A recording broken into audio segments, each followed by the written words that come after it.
केदारेश्वर सहकारी चीनी मिल की 36वीं वार्षिक आम बैठक केदारेश्वर मिल के अध्यक्ष ऋषिकेश ढाकणे की अध्यक्षता में उत्साह और उल्लास के साथ संपन्न हुई। कुछ किसानों ने इस वार्षिक 8 बैठक में भ्रम पैदा करने के लिए पवित्रता का सहारा लिया था, क्योंकि केदारेश्वर मिल ने गन्ना उत्पादन किसानों के बकाया गन्ना बिलों का भुगतान नहीं किया है। फिर भी ढाकणे ने लोगों से आगामी सीजन के लिए केदारेश्वर मिल के लिए गन्ना उपलब्ध कराने और मिल को सुचारू रूप से चलाने में मदद करने की अपील की।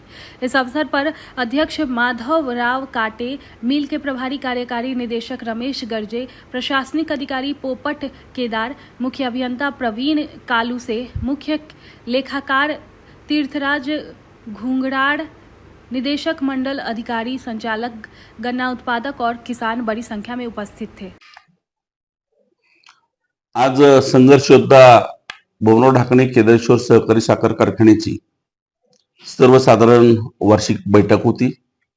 या बैठकीला सभासद, ऊस उत्पादक, शेतकरी, कामगार, अधिकारी मोठ्या संख्येने होते।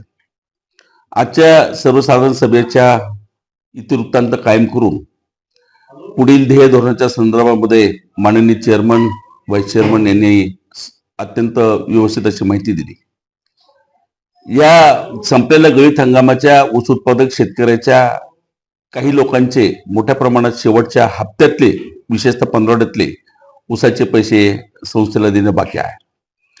मागील 6-7 वर्षामध्ये कारखाना अत्यंत अडचणीतनं बाहेर काढून चेअरमन व त्यांच्या सर्व सहकारी संचालक मंडळांनी कारखाना हा पुढे नेण्याचा सातत्याने प्रयत्न केला।